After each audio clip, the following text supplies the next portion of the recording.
단종, 정의, 조선전기 제륙대왕, 개설, 제1452년 내서 1455년, 본관은 전주, 이름은 이홍이, 아버지는 문종이며 어머니는 현덕왕후 권씨이다. 비는 여산 부원군 송현수의 딸 정순왕후 송씨이다. 생애 및 활동사항, 1448년 8세 때 의정부의 청으로 왕세손에 책봉되고 1450년 문종이 즉위하자 왕세자로 책봉되었다. 왕세자 책봉이 있던 해 문종은 왕세자를 위해 처음으로 서연을 열고사 빈들과 상견례를 하였다. 이때 문종은 적인객 이대와 우사경 유성원에게 왕세자의 지도를 간곡히 부탁하였다. 1452년 5월 문종이 제2년 만에 경복궁 천추전 내서 죽자 그 뒤를 이어 근정전 내서 즉위하였다. 즉위의 즈음에 나이가 어려 정치하는 일에 어두우니 모든 조처는 의정부와 육조가 서로 의논하여 시행할 것과 승정원은 왕명 출납을 맡고 있으므로 신하들의 사사로운 일은 보고하지 말도록 교서를 내렸다. 문종의 고명을 받은 영의정 황보인, 좌의정 남치, 우의정 김종서 등이 측근에서 보좌하였다. 또한 집현전 학사 출신인 성산문 박택년 하의지, 신숙주 이대 유성원 등은 지난날 집현전에서 세종으로부터 보호를 부탁받았으므로 측근에서 협찬하였다. 이해 윤 9월 논어를 강론할 때 왕이 사무사라는 문구의 뜻을 물었다. 이에 박택년은 생각에 간사함이 없고 마음이 바름을 잃은 것이며 마음이 바르게 되면 일마다 바르게 되는 것이라 대답하였다. 10월 박택년을 집현전 부제학으로 삼았는데 학문이, 정밀, 심오해 경연에서 강의할 때마다 깨달은 바가 많았으므로 특별히 통정대부에 가자시켜 임명했던 것이다. 이해 고려의 개국 공신 대현겸 홍유 복지겸 신순겸 과유금필 서시 강감찬 윤관 김부식 조충 김치려 김방겸 안우 김득대 이방실 정몽주 등을 왕씨 묘정에 종사하도록 하였다.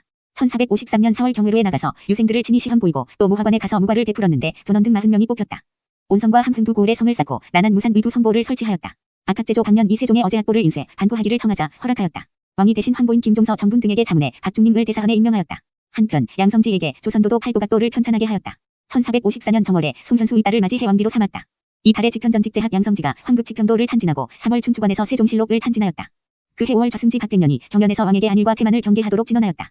왕이 대궐 안에서 자주 활쏘기를 구경하면서 경연을 여러 차례 정지시켰기 때문이었다. 8월에는 각도의 관찰사에게 유시해 효자 순손 의부 절부와 공평, 청렴하고 현저히 공적이 있는 수령을 상세히 기록해 알리도록 했는데 이는 그들을 발탁, 등용하여 돈장하기 위해서였다. 보루각을 수리하고 고려사를 인쇄, 반포하였다. 12월 각도 관찰사에게 유시해 둔전 설치 계획을 수립해 알리도록 하였다. 1453년 10월 숙부인 수양대군 이 정권을 빼앗고자 별람 한명회 등 측근들의 계책에 따라 좌의정 김종서를 그의 집에서 죽이고 영의정 황보인, 병조칸서 조급권, 이조칸서 민신, 우찬성 이항 등을 대궐로 불러와서 죽였다. 그들의 죄명은 숙부인 안평대군을 추대해 종사를 위태롭게 했다는 것이다. 이래 시기를 가리기도 전에 정권은 수양대군의 수중으로 넘어갔다. 어쩔 수 없이 그들의 요구에 따라 수양대군을 영의정으로 삼아 군국의 중대한 일을 모두 위임시켜 처리하게 하였다. 또 당시 거사에 참가한 사람들을 정난공신으로 인정하여 모두 공신 칭호를 주기까지 하였다. 그리고 그들이 지칭한 난리의 장본인인 안평대군과 그 아들 이오직을 조신들의 추청에 따라 강화 교동현에 이치했다가 안평대군은 사사되고 이오직은 진도로 옮겨 안치되었다. 이 일련의 조처는 집권자인 수양대군의 주변 인물들에 의해 결정된 것으로서 왕의 의사는 무시되었다. 이해 하의지를 좌사관, 성산문을 우사관, 이계를 지배, 윤부를 평안도도절제사로 각각 임명하였다. 실권을 잡게 된 수양대군은 지방에도 자기 세력을 심기 위해 지방관을 교체시키던 중 이징옥의 난을 겪기도 하였다. 1455년 6월 수양대군이 조정의 여러 신하들과 의논하여 왕의 측근인 금성대군 이하 여러 종친 군인 및 신하들을 모두 죄인으로 몰아 각 지방에 유배시키기를 요구하자 하는 수 없이 그대로 따랐다. 이러한 주변 정세에 더 이상 견디지 못한 단종은 마침내 수양대군에게 왕위를 물려주고 상왕이 되어 수강궁으로 옮겨 살았다. 1456년 6월 상왕을 복위시키려는 사건이 일어났다. 복위 사건의 주동인물은 지난날 집현전 학사 출신인 몇몇 문신과 성승과 유은부 등 무신들이었다.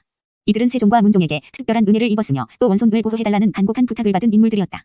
때문에 어린 상왕을 복위시키는 것이야말로 곧 국가에 대한 충성이며 선비의 의무라 생각하였다. 이들은 명나라 사신을 창덕궁에 초대해 연회하는 날 그 자리에서 세조를 죽이고 측근 세력도 제거한 뒤 단종을 복위시킬 계획을 세웠다. 그러나 계획이 실행되기도 전에 동무자인 김질의 고발로 결국 실패하고 이 사건의 주동인물 중 많은 사람이 사형을 받게 되었다. 단종은 이 사건이 있은 뒤 더욱 불안을 느끼고 있었는데 조신 가운데 상황도 이 사건에 관련되었으므로 서울에서 내쫓자는 주청이 있었다. 이에 1457년 6월 노산군으로 강봉되어 강원도 영월에 유배되었다.